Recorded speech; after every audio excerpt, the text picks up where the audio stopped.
The Speaker of the Transitional National Legislative Assembly, Jemma Nunu Kumba, successfully launched her book titled The Art of Power in Juba on Saturday. The momentous occasion, attended by senior government officials, members of the diplomatic community, civil society organizations, national and international partners, and student representatives from various schools, aim to inspire and educate the public about the challenges and struggles encountered in the pursuit of liberation and nation building. As a source of inspiration and a reminder of the liberation struggle, many have praised the Speaker of Parliament, Jemma Nunu Kumba, following the successful launch of our new book titled The Art of Power. The book inspires both the young and old ones by highlighting challenges and experiences encountered in the pursuit of liberation and nation building. SSBC's Bakita Kundigabiem has this report. The Speaker of the Transitional National Legislative Assembly, Jemma Nunu Kumba, successfully launched her book titled The Art of Power in Juba on Saturday. The momentous occasion, attended by senior government officials, members of the diplomatic community, civil society organizations, national and international partners, and student representatives from various schools, aim to inspire and educate the public about the challenges and struggles encountered in the pursuit of liberation and nation building. In her keynote address, Speaker Nunu expressed her deep gratitude to His Excellency President Salva Kiir Mayardit for empowering her and for reaffirming the 35% affirmative action policy. The Art of Power is a story of resilience, courage and hope. It begins with my upbringing as a little girl in a royal family, a title that carries both privilege and responsibility. Title little did I know that my path would lead me to the heart of one of the most significant liberation movements in modern history, the SPLM-SPLA. I come from the royal family of the Azande kingdom, locally known as Amuga, a privilege that was stripped from us when the kingdom was annihilated in 1905 by the British colonialists after the killing of our king, Goodwill. Guest Speaker Atonkwal Manyang, the Minister of Trade and Industry, described Speaker Nunu as an accomplished leader whose vast knowledge and multifaceted roles serve as a source of inspiration for both young and old. Your book is really speaking to all of us, and I want you to know that you are a role model to many people, young girls you had earlier. Her book has inspired us, and we can only appreciate it if we also spread the word when we go out. Ambassador Rine Buyala of Uganda congratulated Speaker Nunu for the successful launch. Congratulate Right Honorable Dr. Princess Jemma Nunu Kumba and her family for this great milestone. Writing and publishing a purposeful book. I hope the book will act as a political and moral compass for nation building, state building, peace building, and socio-economic. Dr. Faisal Kumba, representing the author's family, commented her resilience, determination, and visionary leadership in producing a book. The art of power, especially in the nation building. I really thank the Right Honorable very much for doing that work. And when you have all the vision, Right Honorable is one of the most powerful women in our country. The book provides insights into the diverse pathways that women and men navigate in their pursuit of freedom, leadership, and national transformation. Reporting for SSBC, Bakita Kundigabiem, Juba. Right Honorable Deputy Speaker of the Revitalized National Legislature and Speaker of the Revitalized Council of States, Honorable Chief Justice of the Republic of South Sudan, Justice Chanrech Borchan, Presidential Advisors, Honorable Ministers and Deputy Ministers, State Governors and Deputy Governors, members of the Transitional National Legislative Assembly, His Grace Primate Justin Aramba, other religious leaders, chiefs, youth, women, members of the press, guests, families, friends, ladies and gentlemen.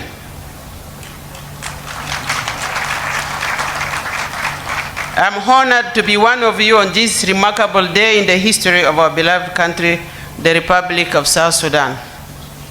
We came here to be sworn in as members of the revitalized Transitional National Legislative Assembly, provided for in the revitalized agreement for the resolution of conflict in the Republic of South Sudan.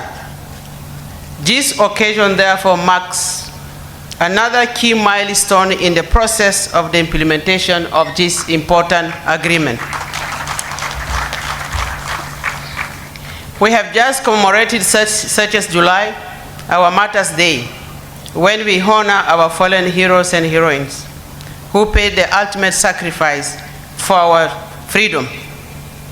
This is also the day we lost the founding father of the nation, late Dr. John Garang Dimobio, the flag bearer of our heroines and heroes. Honorable members, ladies and gentlemen, allow me in the first place to take this opportunity to register my sincere gratitude to our able President of the Republic of South Sudan and Chairman of the SPLM, His Excellency General Salva Kiir Mayardit, for the trust he has bestowed upon me by assigning me the position of Speaker of the Revitalized Transitional National Legislative Assembly of the Republic of South Sudan. Needless to remind you, this is the first time in the history of our country a woman occupies this position. As the first female Speaker of the National Legislature in the history of our country, I take this opportunity to, on behalf of the women of our beloved nation, to thank the President for recognizing women and giving us the chance to exercise our right as enshrined in our national constitution. This appointment is therefore an honor not for me alone, but for all the women of this country. This indicates that, following his pledge to empower the women of South Sudan, the President is now putting us at parity with our male compatriots in the top management of the affairs of the country. It is my humble conviction that the citizens of South Sudan, represented by the honorable members in this August House, stand with President Salva Kiir Mayardit and appreciate him for this patriotic move.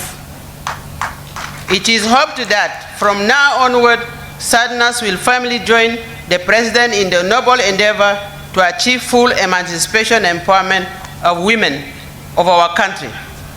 Accounting for nearly 60% of our country's population, the women constituency is too huge to ignore and marginalize.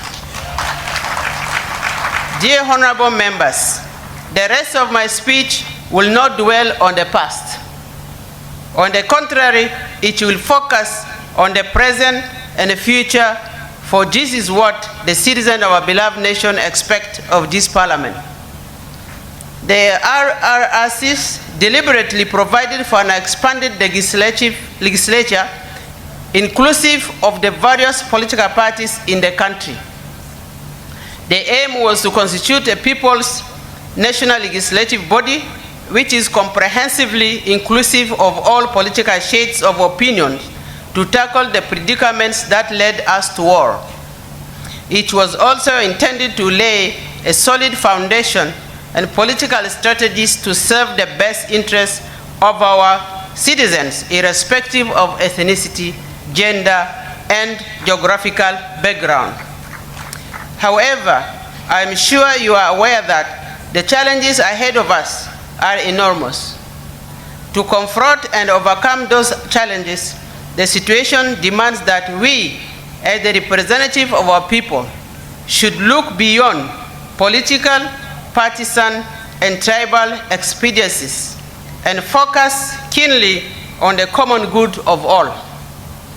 All our various political parties should put heads together so that we can collectively and with open minds solve our national problems. Therefore, in an atmosphere of patriotism, brotherhood, and sisterhood, we ought to engage in serious dialogue with tolerance, spirit of compromise, and respect for each other's views to overcome the few contentious issues that still block the path to full implementation of the agreement. Only with such a spirit shall we be able to solve the problems among us and to prove the rest of Africa and the world at large that we are not a failed state, but a people capable of governing ourselves. Honorable members, ladies and gentlemen, the trust of your various political parties and have been assigned to represent the people of South Sudan in this parliament. I urge you all to commit to the agreement and to its implementation in letter and spirit. Whatever challenges there are in front of us, we should still recommit to this agreement. Coupled with the COVID-19 pandemic, many other serious challenges confront us today, including scarcity of financial and other resources to expedite the implementation mechanism of the agreement. The displacement of our people by devastating floods, repatriation and resettlement of our refugees, and the emergence of frustrated youth groups who tend to take the laws into their hands, to mention but a few.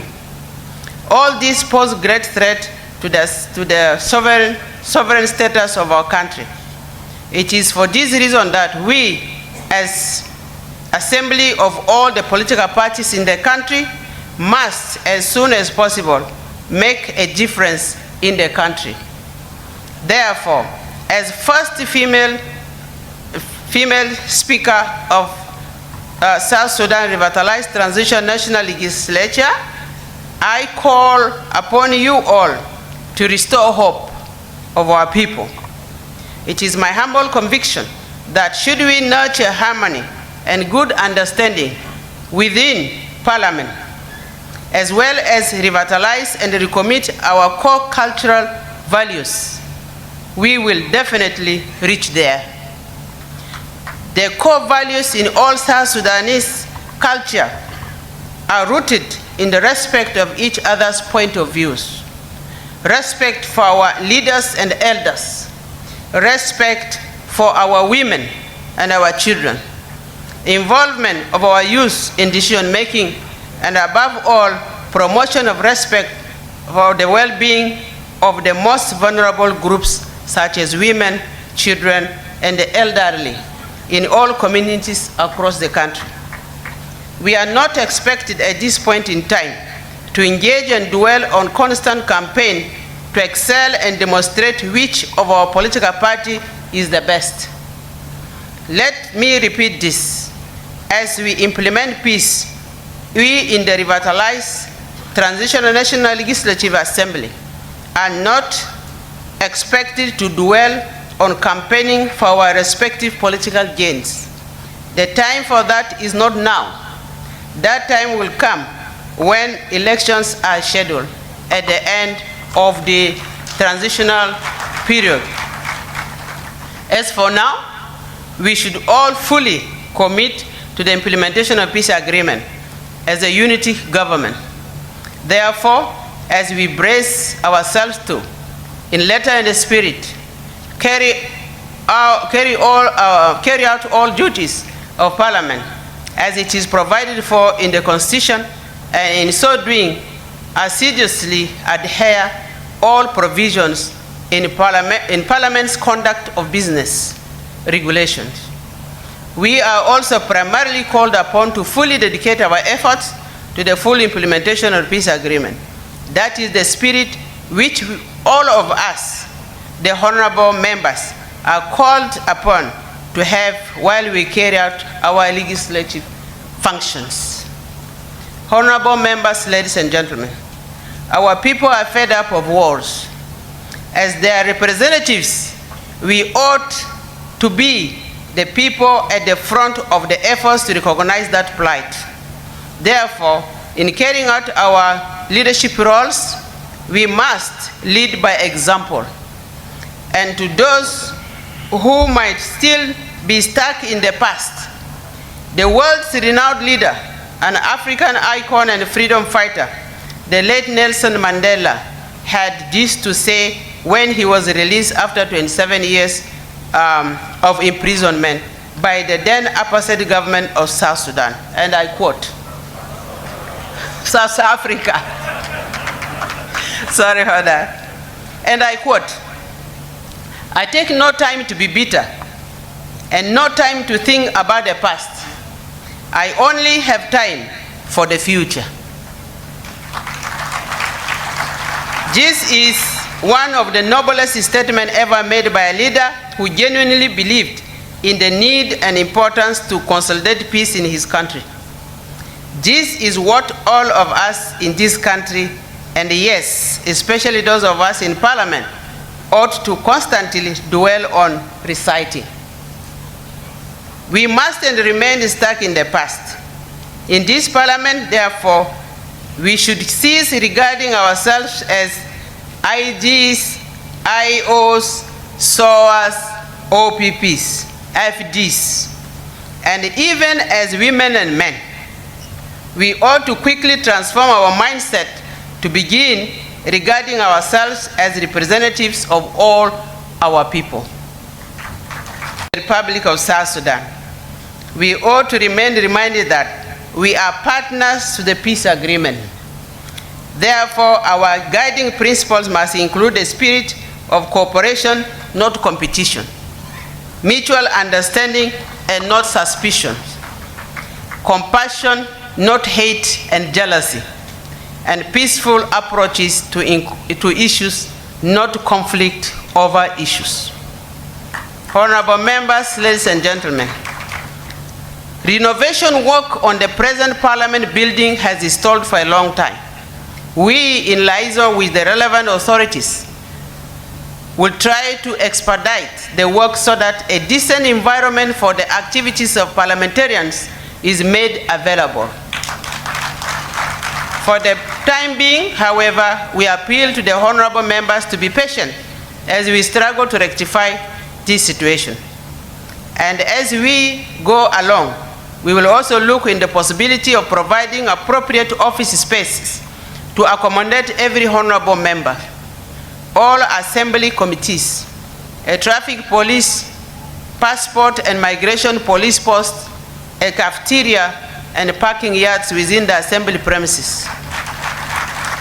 In addition, and with the view of an expanded Parliament in mind, the assembly leadership will seriously investigate the possibility of constructing a new and larger Parliament building to house the National Legislative Assembly. The remuneration and emolument of the honorable members is another matter of paramount importance. Since no one would fully dedicate her or his time to the job in hand if the family is uncomfortable and lacks essential surviving requirements. The Assembly leadership will do all it could to ensure that the salaries of the honorable members and their other benefits are timely paid to them. Also aware of the logistical challenges that face the administrative staff of our Parliament, which often compromise their effective attendance to duty, we will study their peculiar constraint and look into appropriate remedies to them as well. Honorable members, ladies and gentlemen, in view of the rapidly changing world, we all need to be in the mode of continuous learning This is the only way we could improve efficiency and effectiveness in our performance. During the transitional period, we will develop and institute some training program for the MPs to enable us to discharge our duties more effectively and efficiently. Honorable members, ladies and gentlemen, as I conclude, I once again would wish to reiterate a word of congratulations to all of you for your well-deserved assignment to represent the people of South Sudan in this August House. This is a big privilege for each and every one of us to be able to serve the people of South Sudan at this level. The South Sudanese nation is putting their hope in us, in the RTNLA. It is therefore up to us, by our commitment to peace agreement, either to go on and bring our people out of misery and unnecessary suffering, or by our unwillingness and failure to implement the peace agreement, let our people down by taking them back to war. The choice rests with no one else but each and everyone in this August House. What we will do in the coming few months and years will be what history will judge us by. Do we want to go into the history as MPs who took the relay and pulled their country, South Sudan, back into abyss and ruin? Or shall we go into history as heroines and heroes who saved this country and brought it back on the path of peace and prosperity? The choice is absolutely to us here. With that in mind, the door of the Speaker shall remain open for every honorable member.